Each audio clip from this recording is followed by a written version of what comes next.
So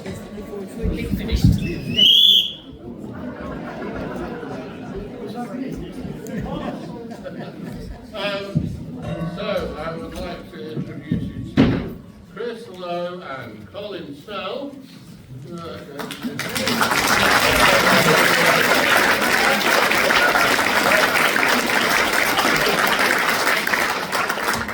That could be a bit premature.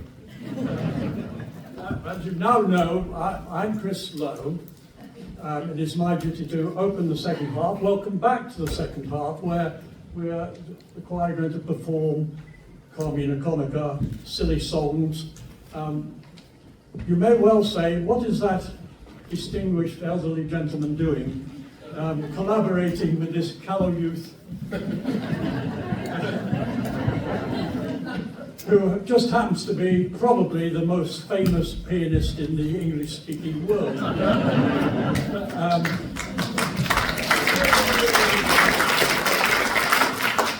And yet, none of you have ever heard him say a word on the radio, and he's been on it for 50 years. There are those of you who have come just to find out if he's real. And you may well say, well, how on earth did this come about? Well, I'll tell you how it came about.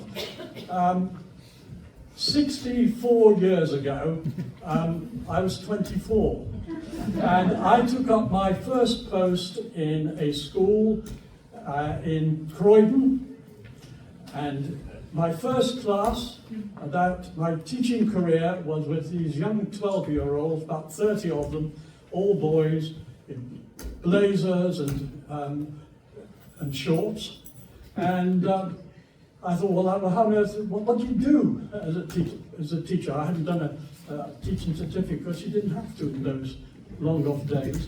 So I thought, well, the best thing to do is to read a book around the class and I could find out their names. And I looked in the cupboard, and the only book of which there were 30 copies was Jack London's Call of the Wild. So I passed it around and said, right, we start, and I called on people random to read, and I suddenly saw this little beatific urchin down in front of me, whose eyes were looking through the window, and I said, right, you read next. And this little urchin looked down, looked at me, looked down again, and started to read, and by sheer chance, he got exactly the right place, and he read one sentence, and then he looked up to see if he got the right place, and I looked down at him, and he looked up at me, and I said, I nearly got you that time. And he leant back, and he said, yep. He said, smarter than the average teacher. That 12-year-old, 50 years later, was actually performing in this theatre. I had never seen him from the day I left the school 3 years later, till one day, it was about 10 years ago, and Colin came here with Barry Cryer. Some of you might remember that. Wonderful occasion with Barry Cryer. And I knew they were coming, and so I left a note at the stage door saying, could you pass this to Mr. Sell, which just simply said, you may or may not remember your old English teacher, but if you do, how about a drink after the performance? The mail I got home at Cheswardine, I got a phone call, and he said, Colin Sell here. He said, I suppose you want that essay I didn't hand in. But I can only tell you that I'm still waiting. Most of you know that he's been for 50 years on, I'm sorry, Hunter, but you probably don't know much about the rest of his career. So that's why you need to read in the programme. But better still, listen to him now.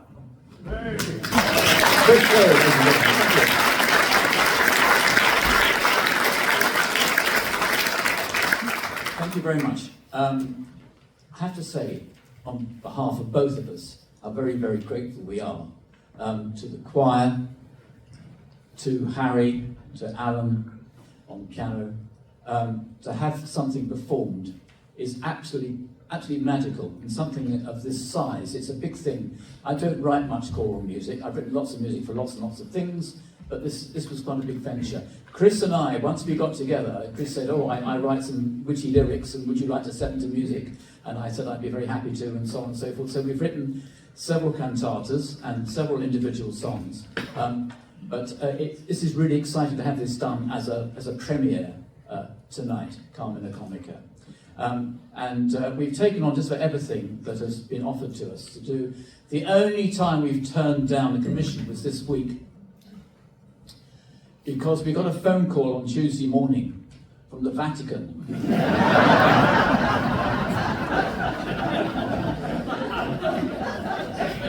Saying, "Are you Colin of Colin and Chris Lowe?" I said, "Yes, we are indeed, the Oxfam of Flanders and Swan. What can we do?" And they said, "Could you do something for next Saturday?" And I said, "No." I said, "We could not do that because we're going somewhere much more important, with a much better choir leader, and a very sophisticated audience."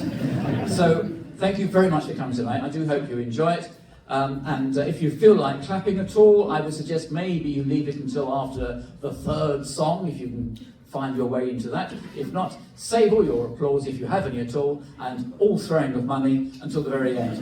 Ladies and gentlemen, Carmina Comica. Thank you.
Muttering, muttering, muttering, tut, tut, tutting. Cleo's out on the fringe, goddess of history. Why she is there is a bit of a mystery.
but alas they sang in Latin rather lost.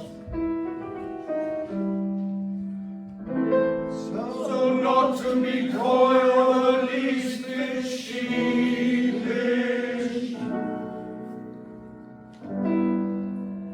Here's a song in Latin And English.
dumb Brutus, just a grunt. Gloria, put a bit of gold into him. Gloria put a bit of go into him.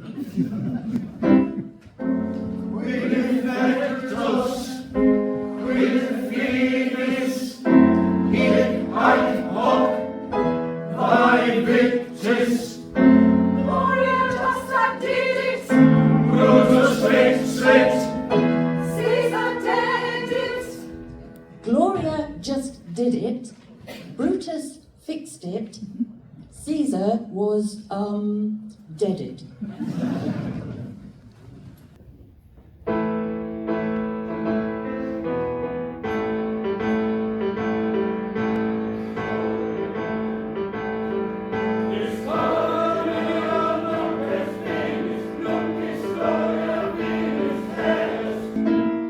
The story now is finished. Now the story finished is.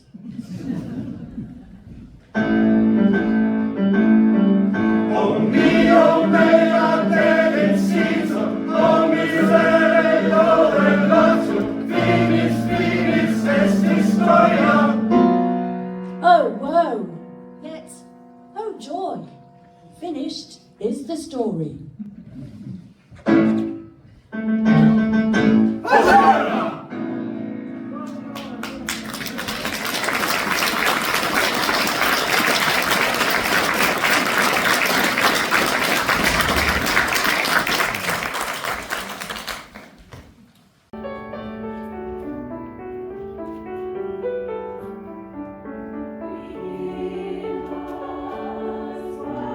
Shaken and then overtaken.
genius to oratorios long and hard. They never did grand opera or hallelujahs by the yard. They never turned their genius to oratorios long and hard. They never did grand opera or hallelujahs by the yard.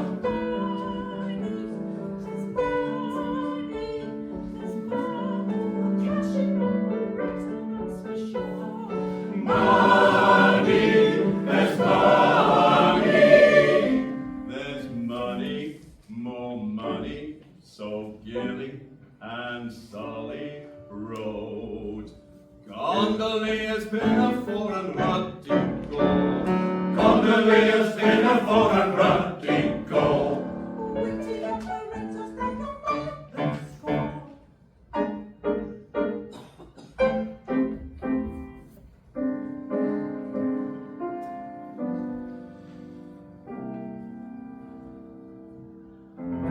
The 19th century ended. They fought out on and struck.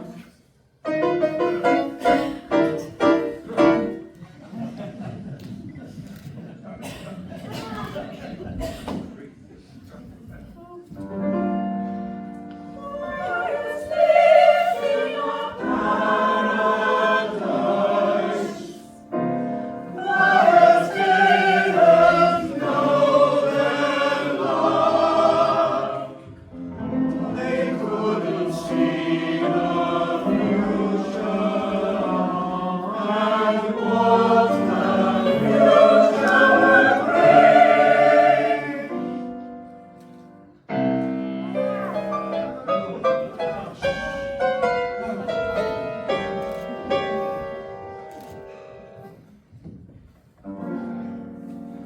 Little did they know, little did they know.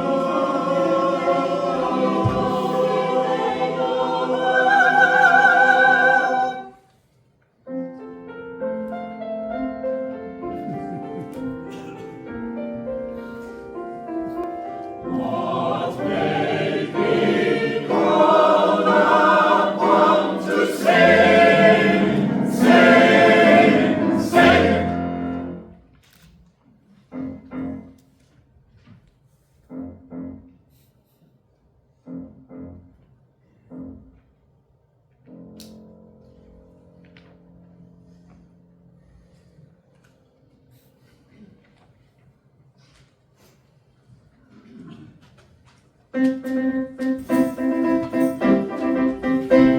The 20th century was a big surprise, so farewell to Elgar and all those other guys. Land of hope and glory, you're deceased. Now William Walton's Belshazzar had a feast. Slain! 21st century sees us pay the price, with melody all put on ice. And what of women? Women are rare. A list about as long as we did confer. Sally Beamish, Florence Price, Janet Wheeler, Amy Beach, and Dame Ethel Smiley Bee. And Dame Ethel Smiley Bee in her hat. Good night, ladies. Here come the musical nights. Sir Benjamin Britten and his war requiem. Sir Ralphie Vaughan Williams went all choral now and then. Your hat, you have to tip it to valiant Sir Michael Tippett. Shout of our time was an epic and a half, an astrological laugh. Ha ha! They crossing cultures, all flags unfurled. We sing the Caribbean, we sing the world.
all, the audience, for making this such a great evening for us, for filling the place as far as I can see, and giving us a wonderful reception.